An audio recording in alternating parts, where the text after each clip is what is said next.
Bonjour à tous, il est actuellement 6h45 et on va à Metz aujourd'hui. Pour un nouveau concept de vidéo, je peux pas vous en dire plus pour l'instant, normalement c'est indiqué au titre, mais j'espère que ça va vous plaire. Et du coup, bah là on va s'habiller, on va se préparer. Putain l'enfoiré, t'as une sale gueule. Et on va partir pour 2 heures de route. Ça fait plaisir. Allez, c'est parti.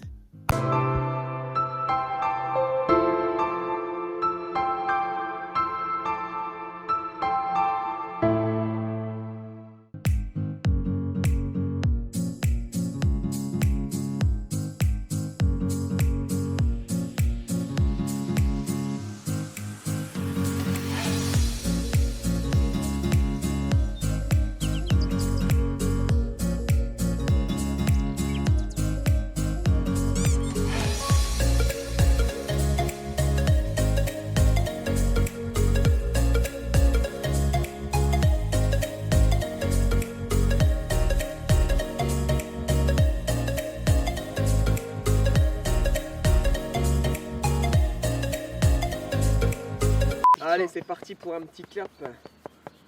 Moi, un jour, je te crame ta famille, toi. Là, faut que tu mettes des flammes autour de mes mains, là, c'est obligé. Là. Est-ce qu'il va savoir faire? J'apprends tout, et j'apprends très vite. Sur le tas surtout. Je sais. Bon 53 274e prise. Non, c'est la 3. Comment tu vas? Bah, très bien, toi. Ça va. Pas trop stressé? Non, nickel, mais t'inquiète. Et moi, j'ai l'habitude. Ah, ça C'est aide. toi qui es plus stressé que moi. Ah ouais, un petit peu, effectivement. Un petit peu. T'interviews pas n'importe qui.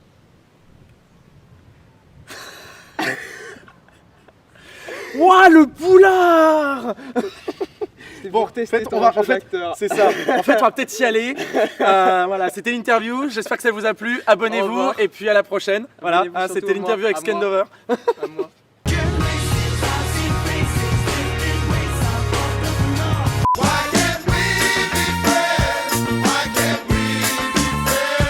Donc oui, effectivement, on est avec Scandover. Est-ce que du coup tu veux te présenter Bah, écoute, je m'appelle Tristan, j'ai 18 ans. Je suis youtubeur depuis plusieurs années.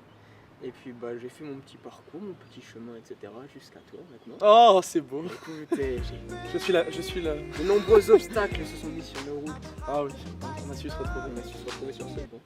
Ça va sentir les fanfics. Qu'est-ce que tu fais toi principalement sur ta chaîne? Qu'est-ce que tu... Alors, j'ai comme commencé par du gaming. Et ensuite, je suis parti sur des courts-métrages Fortnite qui m'ont fait beaucoup évoluer.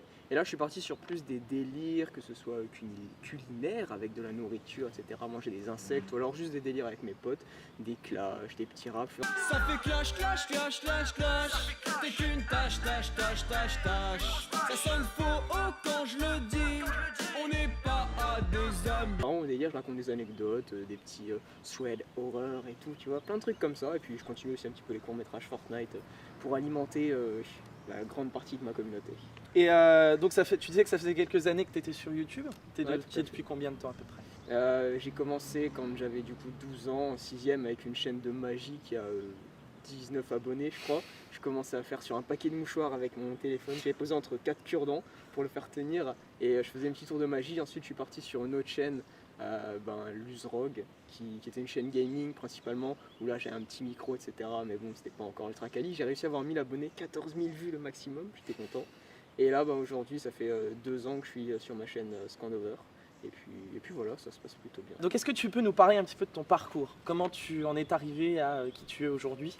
Tout simplement, ça a commencé avec mon père qui est photographe, qui m'a donné un appareil photo dans les mains.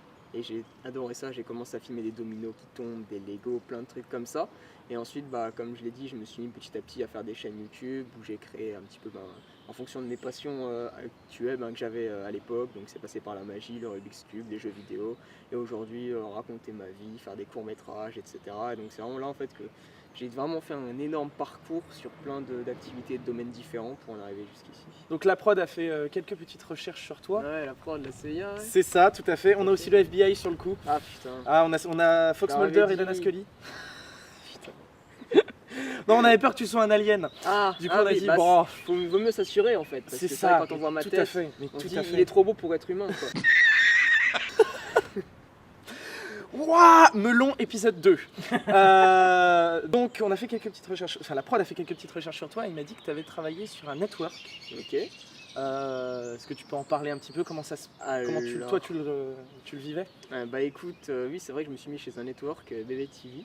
Vraiment c'était super cool au début, il y a plein de choses comme ça, ils te proposent plein de trucs, ils te proposent vraiment, bah, tu as plein d'applications, de sites, etc. auxquels tu as accès, aussi un personnel, donc pour soit des graphistes, des monteurs, etc.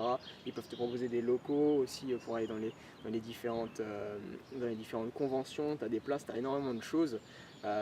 Et vraiment en fait c'était une bonne expérience globalement, mais je me servais pas d'énormément de choses parce que à l'époque j'avais peut-être pas forcément besoin de tout ça, et donc à un moment j'ai trouvé que ça m'était pas forcément utile de donner une part, on va dire, de mon argent pour quelque chose qui n'était pas rentable en fait. Bien sûr. Du coup j'ai juste tout simplement décidé d'arrêter.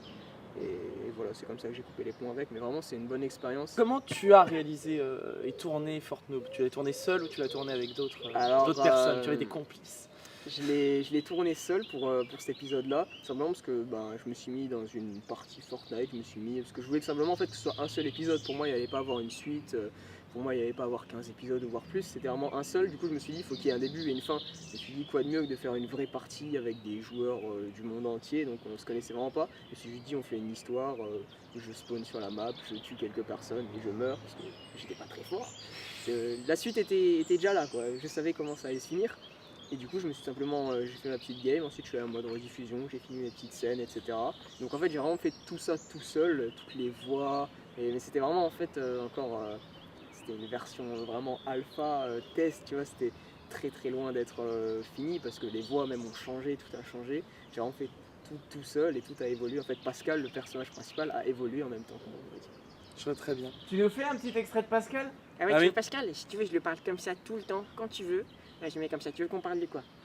Bah écoute, puisque je suis avec J'ai Pascal. 23 ans, mais 6 ans d'âge mental, du coup, je comprends pas trop. D'accord. Comment ça a été les tournages avec Scandover? Est-ce qu'il est Vraiment, gentil avec toi? Il me paye bien, il me donne un petit peu de sneakers des fois. Donc, écoute, ça va très bien. Après, il me laisse voir Charlotte une fois par semaine. Donc, on fait nos petits bails, tu vois, tranquille. Après, il filme des fois pour sa chaîne YouTube, il me met en privé. Et ça, il montre qu'à quelques personnes. Notamment mon papa. Et sinon, il m'entraîne aussi à faire des blagues des fois. Ou c'est plutôt moi qui l'entraîne parce que je suis un peu trop fort, tu vois. Je fais des trucs bien. Et t'as d'autres questions à me poser? Petite dernière question, Pascal. Est-ce qu'il y aura un Fortnoob, une suite à Fortnoob? Alors oui, normalement il y a une suite, s'il continue à me bien payer, parce que sinon je pars avec SparkX, c'est un petit peu son concurrent. Du coup je vais lui faire monter ses séries, tu vois, s'il me paye moins bien. Et Scand, je suis désolé, Scand, arrête de me frapper, Scand, arrête. Voilà, c'est bon, je l'ai calmé. Bon, merci Pascal. T'inquiète, ça va, je reprends normal. Pour revenir un petit peu dans le contexte de YouTube en général, de tes créations, comment tu vis en public? Est-ce que c'est compliqué après parce que malgré tout, c'est 260 000 personnes qui te suivent, qui te regardent, qui suivent ton travail. Est-ce que c'est quelque chose de compliqué à vivre au quotidien? J'ai vraiment jamais eu trop de problèmes par rapport à ça. Pour moi, ma communauté est quand même assez jeune, on va dire. Du coup, ça court pas les rues, on va dire. Les jeunes, c'est moins important que d'avoir une communauté d'adultes ou alors d'adolescents, je pense. Du coup, je rencontre quelques fois des personnes, mais c'est jamais un gros attroupement et j'ai jamais eu trop de problèmes là-dessus, donc j'ai pas trop à m'en faire, quoi. Et sur les réseaux sociaux aussi? Sur les réseaux sociaux, là, un petit peu plus quand même, sur Instagram, etc., il y a énormément de messages qu'on envoie et les gens comprennent pas forcément qu'on peut pas répondre à tout le monde. Du coup, ça s'impatiente un petit peu, etc.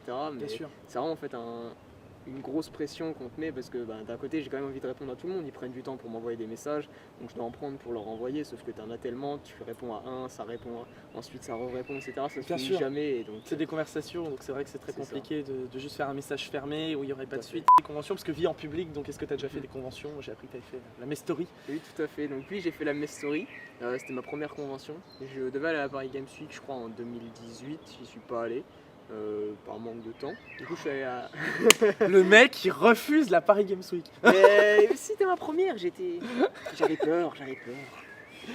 Non, mais plus sérieusement, j'ai... T'as un taré. Est-ce que t'as une anecdote de rencontre abonnée, ta meilleure ou ta pire rencontre abonnée sans...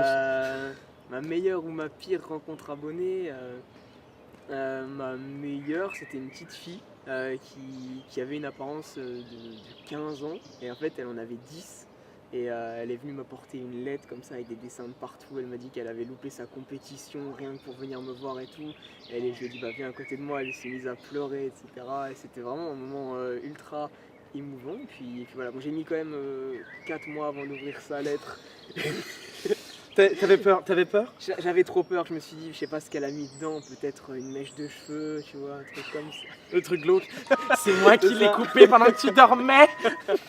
C'est ça, en souvenir de moi, tu vois. Finalement, il y avait que des petits messages sympas, mignons, et c'était vraiment trop cool. Du coup, bah voilà, franchement, c'était une superbe anecdote. J'ai pas vraiment de mauvaises rencontres. Pire souvenir abonné, t'en as pas. C'est ce qu'ils Non, disent tous ouais, pour éviter de se...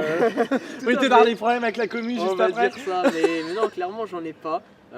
Après, c'est surtout sur les réseaux. Je sais qu'il y a une personne qui a dû créer genre 10 comptes et qui vient harceler tout le monde, ma famille, même mon père, ma copine. Et quand ça commence à toucher à la famille pour venir, etc., que ça envoie des messages de partout, ça commence à devenir chaud. Même la prod aussi, elle a reçu des messages, vraiment, il y en a eu de partout.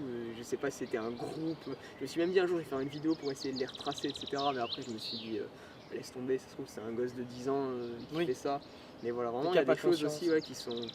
Ils se rendent pas compte que des fois, toucher carrément à la vie privée, etc., ça peut devenir lourd à un moment, et harceler les parents pour qu'ils envoient même des messages, ça devient vraiment lourd. Non mais c'est ce que je disais, que ce soit au niveau de la série qu'on a créée qui sort le 2 septembre, Plagiat, Petit Blanc Vendredi, Plagiat qui sort le 2 septembre. Petite bande-annonce juste là.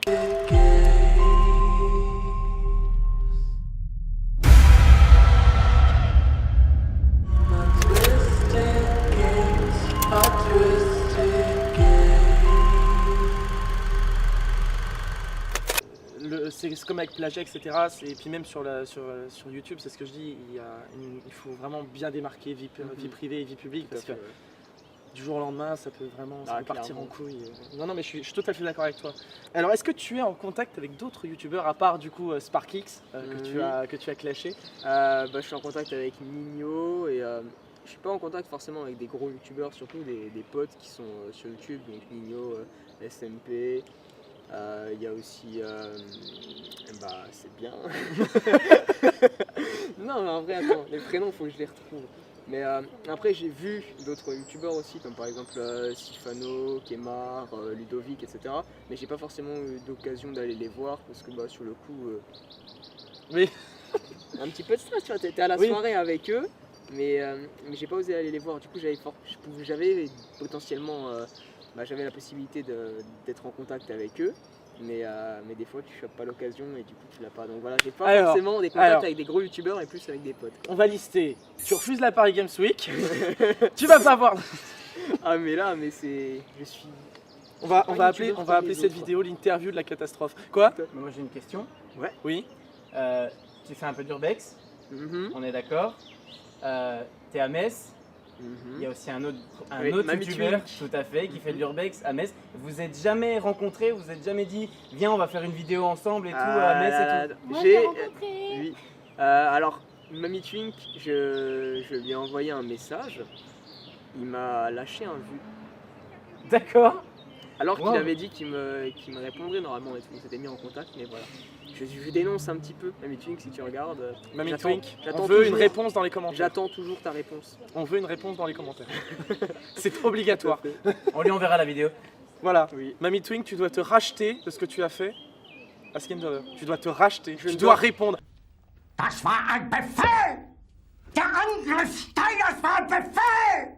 Je ne dors plus depuis. Je ne dors plus. Il ne mange plus, il ne pense plus qu'à toi. cauchemarde. On s'appelle tous les deux Florian, Mamie Twink, donc s'il te plaît, fais un effort. Au nom des Florian. Quoi. Tiens, oui. Mamie Twink, Attends, là t'as deux gars qui font de l'urbex, qui vas-y. Lequel? J'ai dit comme ça. Mais On se dit à la prochaine, je te fais des gros bisous et... Ah oui, Ça fait clash, clash, clash, clash, clash. T'es qu'une tâche, tâche, tâche, tâche, tâche. Ça sonne faux quand je le dis. On n'est pas à des amis. Ça fait clash, clash, clash, clash, clash. T'es qu'une tâche, tâche. Guignol, maintenant je te le dis, il est grand temps qu'on s'oublie.